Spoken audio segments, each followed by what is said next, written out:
morning, everyone. Welcome back to another video. My name is Reverend Birgit Goodrow, and I just want to tell you it is so important to feed into the scripture daily. Isaiah was one of the greatest prophets in Scripture, and he prophesied about Christ. In Isaiah chapter 52 and 53, we can read about his prophecy. Behold, my servant shall deal prudently. He shall be exalted and extolled, and be very high. Just as many were astonished at you, so his visage was married more than any man, and his form more than the sons of men. So shall he sprinkle many nations. Kings shall shut their mouths at him. For what had not been told them they shall see, and what they had not heard they shall consider. Who has believed our report? And to whom has the arm of the Lord been revealed? For he shall grow up before him as a tender plant, and as a root out of dry ground. He has no form or comeliness, and when we see him, there is no beauty that we should desire. In the scripture, it is clearly saying that Jesus was an ordinary-looking man. There was no physical attraction about him, but when we watch a lot of the movies about Jesus, he's looking pretty handsome to me. Clearly, it was his spirit that was in him. He was God, and that drew people towards him. Verse 3, he is despised and rejected by men, a man of sorrows and acquainted with grief, and we hid, as it were, our faces from him.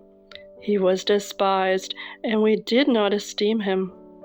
Surely he has borne our griefs and carried our sorrows, yet we esteemed him stricken, smitten by God and afflicted, but he was wounded for our transgressions. He was bruised for our iniquities. The chastisement of our peace was upon him, and by his stripes we are healed. All we like sheep have gone astray.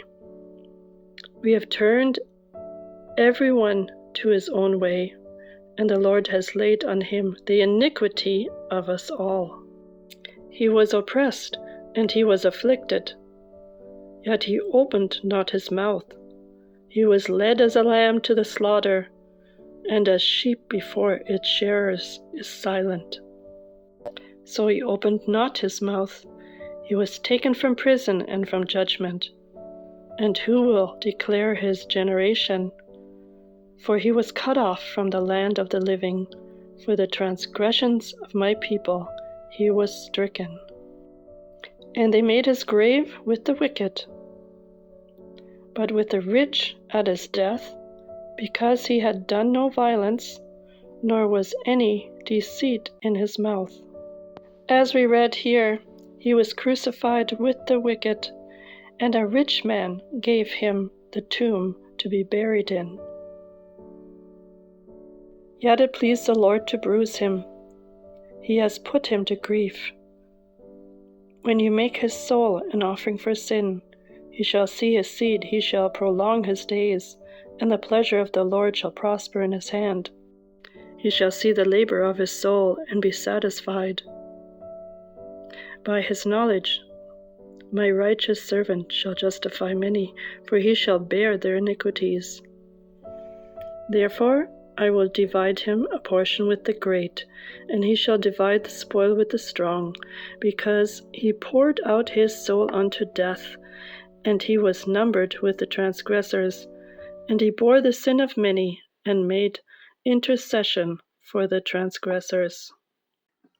When Jesus went into the temple, he read Isaiah 53, and when he was finished reading, he said, I am he.